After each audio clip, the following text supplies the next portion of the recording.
Hello everyone, നമ്മൾ ഇന്ന് മൂന്നാമത്തെ കൂടിയുള്ള അവസാന ഭാഗമായ പ്ലാസ്റ്ററിങ്ങിനെ കുറിച്ചാണ് നമ്മൾ ഇന്ന് ഡിസ്കസ് ചെയ്യുന്നത്. പ്ലാസ്റ്ററിങ്, അപ്പം നിങ്ങൾക്കറിയാം എന്താണ് പ്ലാസ്റ്ററിങ്? തേപ്പ് അല്ലേ?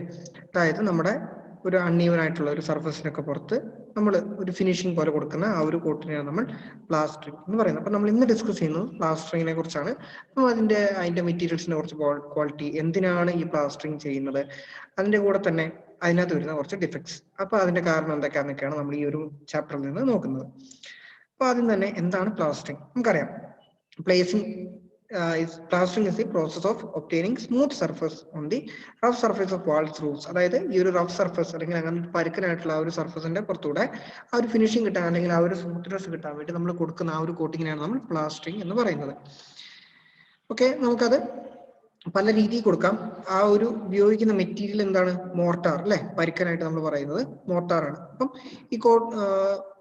ഈ ഒരു കോട്ട് നമുക്ക് വേണമെങ്കിൽ ബിൽഡിങ്ങിന്റെ ഇൻസൈഡിലും കൊടുക്കാം, ഔട്ട്സൈഡിലും കൊടുക്കാം. അപ്പം ഇൻസൈഡിൽ കൊടുക്കുന്നത് കൂടുതലായിട്ടും ആ ഒരു ബ്യൂട്ടിക്ക് വേണ്ടിയിട്ടും, പുറത്തുനിന്ന് പറയുമ്പോഴത്തേക്കും കുറച്ചും കൂടെ ഡ്യൂറബിലിറ്റി അല്ലെങ്കിൽ എൻവയറമെന്റൽ കണ്ടീഷനെ ഒന്ന് വിറ്റ്സ്റ്റാൻഡ് ചെയ്യാൻ വേണ്ടിയിട്ടാണ് നമ്മൾ കൊടുക്കുന്നത്. ഇനി എന്തിനു വേണ്ടിയിട്ടാണ് ഈ പ്ലാസ്റ്ററിങ് കൊടുക്കുന്നതാണ് നമ്മളോട് പറയുന്നത്. To provide an even, smooth, regular, clean and durable surface. Smooth ആയിരിക്കണം, ഈവൻ ആയിരിക്കണം, ഒരേ രീതിയിൽ തന്നെ നിൽക്കുകയും വേണം, ക്ലീൻ ആയിരിക്കണം, കുറെ കാലം ഈട് നിൽക്കണം. അതുകൊണ്ടാണ് ഡ്യൂറബിൾ ഫിനിഷ് എന്ന് പറയുന്നത്. To preserve and protect the surface from atmospheric influence. Atmospheric അല്ലെങ്കിൽ ഈ വെതർ കണ്ടീഷൻസിൽ നിന്ന് ഒരു പ്രിസർവ് ചെയ്യാനോ അല്ലെങ്കിൽ പ്രൊട്ടക്ട് ചെയ്യാനോ വേണ്ടിയിട്ട് നമുക്ക് പ്ലാസ്റ്ററിങ് കൊടുക്കണം. പിന്നെ to cover the defective workmanship, ആൾക്കാരുടെ ഡിഫക്റ്റീവ് വർക്ക്മാൻഷിപ്പ് എന്ന് പറയുമ്പോൾ നല്ല രീതിയിൽ അല്ലാണ്ട് അവർ ചെയ്യുന്ന വർക്കുകൾ അല്ലെങ്കിൽ അതിന്റെ കുറച്ച് പ്രശ്നങ്ങൾ, മെറ്റീരിയലിന്റെ ക്വാളിറ്റി ഒക്കെ കുറവാണെങ്കിൽ നമ്മൾ എന്താണ് അതൊക്കെ ഒന്ന് മറയ്ക്കാൻ വേണ്ടിയിട്ടോ അല്ലെങ്കിൽ അതൊക്കെ ഒന്ന് ബാലൻസ് ചെയ്യാൻ വേണ്ടിയിട്ടോ നമ്മൾ കൊടുക്കുന്നത് കേട്ടോ. Defective workmanship, porous material and the joint should be formed in the masonry work. To provide a satisfactory base for applying whitewash and painting distempering. ഈ ഒരു പ്ലാസ്റ്റേർഡ് സർഫസിന്റെ മേലെയായിരിക്കും നമ്മൾ എന്തൊക്കെ ചെയ്യുന്നത്? വൈറ്റ് വാഷ്, പെയിന്റിംഗ് കാര്യങ്ങളൊക്കെ പ്ലാസ്റ്റേർഡ് സർഫസിന്റെ മേലെയാണ് നമ്മൾ എടുക്കാറ്. ഇനി ഇന്ത്യയിലും പറഞ്ഞത് basic objectives to protect from dust. ഉള്ളിൽ കൊടുക്കുന്നത്, അതായത് വീട്ടിലൊക്കെ ഉള്ളിലൊക്കെ കൊടുക്കുന്ന പ്ലാസ്റ്ററിന്റെ മെയിൻ പർപ്പസ് എന്ന് വെച്ചാൽ പൊടിയിൽ നിന്നൊക്കെ ഒരു മുക്തി നേടാനോ അല്ലെങ്കിൽ അതിന്റെ ഒരു എഫക്ട് കുറയ്ക്കാനൊക്കെ വേണ്ടിയിട്ടാണ് നമ്മൾ ഉള്ളിൽ പ്ലാസ്റ്ററിങ് കൊടുക്കുന്നത്. അപ്പം പുറമേ ആണെങ്കിലോ ഡ്യൂറബിലിറ്റിന്റെ കേസ് എന്ന് പറഞ്ഞാൽ വെതറിക് ഏജൻസിൽ നിന്നുള്ള ഡ്യൂറബിലിറ്റി അല്ലെങ്കിൽ പ്രൊട്ടക്ഷന് വേണ്ടിയിട്ട്. അടുത്തത് റിക്വയർമെന്റ്സ്. നമ്മൾ ഈ ഉപയോഗിക്കുന്ന ഗുഡ് പ്ലാസ്റ്ററിന്റെ കുറച്ച് റിക്വയർമെന്റ്സ് ആണ് പറയുന്നത്. It should B hard and durable. Hard എന്ന് പറയുമ്പോൾ അറിയാം, അത്യാവശ്യം സ്ട്രെങ്ത് വേണം. ഡ്യൂറബിൾ എന്ന് പറയുമ്പോൾ കുറെ കാലം അത് നിൽക്കണം. It should poses proper workability. Workability എന്ന് പറയുമ്പോൾ എത്ര എളുപ്പത്തിൽ നമുക്കത് മിക്സ് ചെയ്യാൻ പറ്റും, കോമ്പാക്ട് ചെയ്ത് നമുക്ക് ഈ ഒരു സർഫസിലേക്ക് അപ്ലൈ ചെയ്യാൻ പറ്റും. അതിന്റെ ഈസിനെസ്, എളുപ്പത്തിൽ അത് ചെയ്യാൻ പറ്റണം. It should be possible to apply during all weather conditions. Weather conditions ഒന്നും അഫക്ട് ചെയ്യാത്ത രീതിയിൽ ഏത് വെതർ കണ്ടീഷനും നമുക്ക് ഇത് അപ്ലൈ ചെയ്യാൻ പറ്റുന്ന തരത്തിലുള്ള മെറ്റീരിയൽ വേണം നമ്മൾ സെലക്ട് ചെയ്യാൻ. It should protect the external surfaces from rain water. നമ്മുടെ പുറമേയുള്ള സർഫസ് റെയിൻ വാട്ടറിൽ നിന്ന് പ്രൊട്ടക്ട് ചെയ്യണം, അതുപോലെ തന്നെ വെതർ കണ്ടീഷനിൽ നിന്നും പ്രൊട്ടക്ട് ചെയ്യണം കേട്ടോ. ഇറ്റ് ഷുഡ് ബി ചീപ്പ്. ഇച്ചിരി, അതായത് ഒരുപാട് കാശ് കൊടുത്ത് അല്ലെങ്കിൽ ഒരുപാട് എക്സ്പെൻസീവ് ആയിട്ടുള്ള മെറ്റീരിയലിനെക്കാളും കൂടുതൽ കുറച്ച് ചീപ്പായിട്ടുള്ള മെറ്റീരിയൽസ് കയറിയാൽ നമുക്ക് പറ്റും, നമുക്ക് അഫോർഡ് ചെയ്യാൻ പറ്റണം എന്ന് മാത്രം. Types of mortar. നമ്മൾ ഉപയോഗിക്കുന്ന മെറ്റീരിയൽ അനുസരിച്ച് നമുക്ക് 3 തരത്തിലുള്ള മോർട്ടാറിനെ പറയാം. മോർട്ടാർ വരുമ്പോൾ നമ്മളിത് പഠിച്ചിട്ടുണ്ടല്ലോ അല്ലെ. മോർട്ടാർ എന്താണ്? ഈ ഒരു സാൻഡും സിമെന്റും ചേർക്കുന്ന ആ ഒരു മിക്സർ, അതിനെയാണ് നമ്മൾ മോർട്ടാർ എന്ന് പറയുന്നത്. ലൈം മോർട്ടാർ ഉണ്ട്, സിമെന്റ് മോർട്ടാർ ഉണ്ട്. ലൈം സിമെന്റ് മോർട്ടാർ അല്ലെങ്കിൽ ഗേജ്ഡ് മോർട്ടാർ, GUAGED, ഗേജ്ഡ് മോർട്ടാർ എന്ന് ഇതിനെ പറയാറുണ്ട് കേട്ടോ. അപ്പം ഇതിനകത്ത് ഉപയോഗിക്കുന്ന ബൈൻഡിങ് മെറ്റീരിയൽ ലൈം ആണെങ്കിൽ ലൈം മോർട്ടാർ. ആ ഒരു ബൈൻഡിങ് മെറ്റീരിയൽ, അതായത് സിമെന്റും സാൻഡും ആണെങ്കിൽ അത് സിമെന്റ് മോർട്ടാർ. ലൈമും സിമെന്റും സാൻഡും ഉണ്ടെങ്കിൽ അത് ലൈം സിമെന്റ് മോർട്ടാർ അല്ലെങ്കിൽ ഗേജ്ഡ് മോർട്ടാർ. അപ്പൊ ലൈം മോർട്ടാറിന്റെ മിക്സ് പ്രൊപ്പോർഷൻ അവിടെ തന്നിരിക്കുന്നത് ലൈം ഇസ് ടു സാൻഡ് ആണ് അതിനകത്ത് വരുന്നത്. 1:2, 1 വോളിയം ഓഫ് ലൈമിന് 2 വോളിയം ഓഫ് സാൻഡ്. അതുപോലെ തന്നെ 1:3 എന്ന് പറയുമ്പോൾ 1 വോളിയം ഓഫ് ലൈമിന് 3 വോളിയം ഓഫ് സാൻഡ്, ആ രീതിയിൽ. ഇനി സിമെന്റ് മോർട്ടാർ ആണെങ്കിൽ 1:4 to 1:6 ആണ് നമ്മൾ ഉപയോഗിക്കാറ്. ഇനി ഗേജ്ഡ് മോർട്ടാർ ആണെങ്കിൽ cement is to lime is to mortar ആയിരിക്കും വരിക കേട്ടോ. അപ്പം 1:1:6 എന്ന് വെച്ചാൽ 1 വോളിയം ഓഫ് സിമെന്റിന് 1 volume of lime to 1 volume 6 volume of sand, ആ രീതിയിൽ. ഓക്കെ, ഇനി നമ്മൾ ഇത് അപ്ലൈ ചെയ്യുന്ന പ്രൊസീജിയർ ഫോർ പ്ലാസ്റ്ററിങ്. ഏറ്റവും ആദ്യം തന്നെ ഈ അപ്ലൈ ചെയ്യേണ്ട ആ ഒരു സർഫസ് നമ്മൾ ക്ലീൻ ചെയ്ത് അതിനകത്തു നിന്നുള്ള എന്താണ് ലൂസ് ആയിട്ടുള്ള പാർട്ടിക്കിൾസ് ഒക്കെ റിമൂവ് ചെയ്യാം. All masonry joint should be cleaned, all uneven should be remove, mortar drop and the dust is removed in by wire measures. നമുക്ക് ബ്രഷൊക്കെ ഉപയോഗിച്ച് അതിനകത്തുള്ള ആ മോർട്ടാറിന്റെ പൊടികളോ അല്ലെങ്കിൽ ഡസ്റ്റ് ഒക്കെ നമ്മൾ റിമൂവ് ചെയ്യണം. The surface is washed and kept wet. ആ ഒരു സർഫസ് നമ്മൾ എന്ത് ചെയ്യണം? നനച്ച് കുറച്ചു കാലം കുറച്ച് നേരത്തേക്ക് വെറ്റായിട്ട് കീപ്പ് ചെയ്യണം. അത് എന്തിനാണെന്ന് മീസൺറിന്റെ സമയത്ത് പറഞ്ഞായിരുന്നു. എന്താണ്, അല്ലെങ്കിൽ ഈ മോർട്ടാറിൽ നിന്നുള്ള വെള്ളം ഇത് അബ്സോർവ് ചെയ്യാനുള്ള ഒരു ചാൻസ് ഉണ്ടല്ലോ, അതിന് വേണ്ടിയിട്ട്, അത് ഒഴിവാക്കാൻ വേണ്ടിയിട്ട് അല്ലെ. ആപ്ലിക്കേഷൻ ഓഫ് സിമെന്റ് സ്ലറി, അത് നല്ല രീതിയിൽ അപ്ലൈ ചെയ്യാനും പറ്റുന്ന ഒരു സർഫസ് ആക്കി വെക്കണം. ഇനി അടുത്തത് ആപ്ലിക്കേഷൻ ഓഫ് മോർട്ടാർ. 3 രീതിയിലുള്ള രീതിയിലാണ് നമുക്ക് 2 രീതിയിൽ ഇത് അപ്ലൈ ചെയ്യാൻ പറ്റും, 3 കോട്ടും 2 കോട്ടും. അത് ഞാനിപ്പോൾ പറഞ്ഞുതരാം കേട്ടോ. അടുത്തത് ഫിനിഷിംഗ് ആൻഡ് ക്യൂറിംഗ്. ഫിനിഷിംഗ് എന്ന് പറയുമ്പോൾ എന്താണ്, ഏറ്റവും പുറമെ സർഫേസ് നമ്മൾ ഫിനിഷ് ചെയ്യുന്നു. ക്യൂറിംഗ് എന്ന് വെച്ചാൽ കുറച്ച് കാലത്തേക്ക് നമ്മൾ എന്ത് ചെയ്യണം, അത് നനച്ചുകൊണ്ടിരിക്കണം അല്ലെ, അതിനാണ് നമ്മൾ ക്യൂറിംഗ് എന്ന് പറയുന്നത്. അപ്പം ഇത്രയാണ് ഈ പ്ലാസ്റ്ററിങ്ങിന്റെ പ്രൊസീജിയേഴ്സ്. ഇനി 3 കോട്ട് പ്ലാസ്റ്റർ, അതിനകത്ത് വരുന്നത് അതിന്റെ ഏറ്റവും ആദ്യം തന്നെ കൊടുക്കുന്ന ആ ഒരു കോട്ടിങ്ങിനെയാണ് നമ്മൾ റെൻഡറിംഗ് കോട്ട് എന്ന് പറയുന്നത്.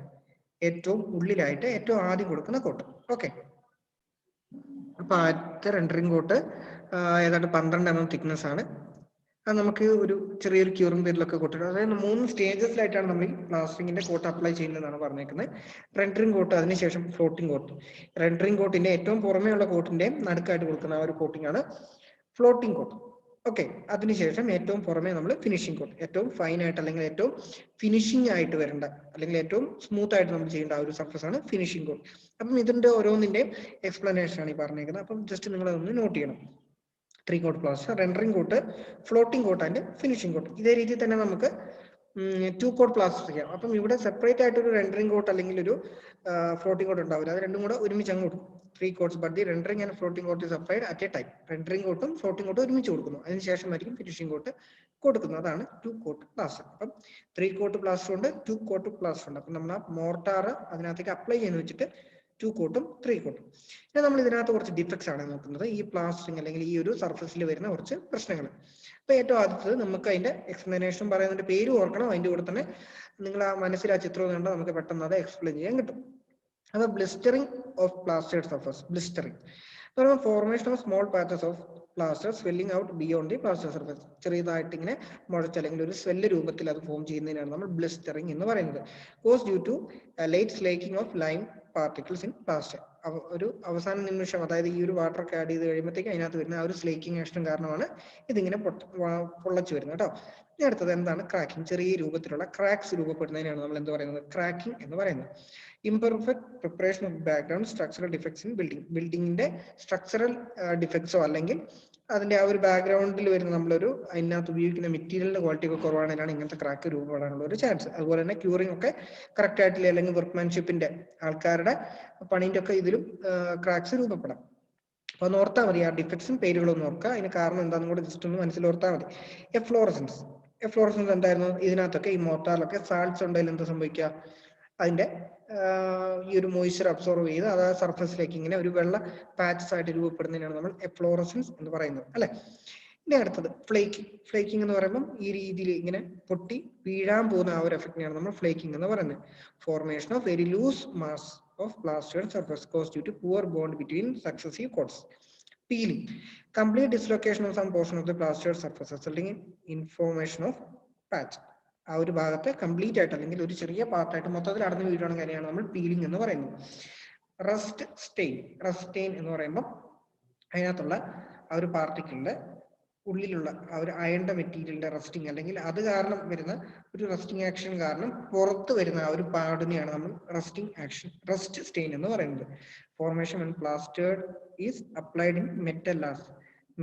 മെറ്റാലിക് മെമ്പേഴ്സിന്റെ പുറത്ത് നമ്മൾ ഈ ഒരു പ്ലാസ്റ്ററിംഗ് കൊടുക്കുമ്പോൾ ഇത് വരാനുള്ള ഒരു ചാൻസ്. അൺഈവൻ സർഫസ് എന്ന് പറയുമ്പോഴത്തേക്കും ആൾക്കാരുടെ കഴിവില്ലായ്മ അല്ലെങ്കിൽ അവർ ചെയ്യുന്നതിന്റെ ആ ഒരു ദോഷമായിട്ടും രൂപപ്പെടുന്നതാണ് അൺഈവൻ സർഫസ്. ഒരേ രീതിയിൽ അല്ലെങ്കിൽ ഒരേ പ്ലെയിൻ ആയിട്ട് ആ സർഫസ് ഇല്ലാണ്ട് എന്തെങ്കിലും ഒരു അൺഈവൻ ആയിട്ട് ആ സർഫസ് നിൽക്കുകയാണെങ്കിൽ അതിനെയാണ് നമ്മൾ അൺഈവൻ സർഫസ് എന്ന് പറയുന്നത്. അപ്പൊ മെയിൻലി നമുക്ക് 7 ഡിഫക്ട്സ് ആണ് ഉള്ളത്. ആ 7 പേരെടുക്കുക, ഒന്ന് ഓർക്കണം കേട്ടോ.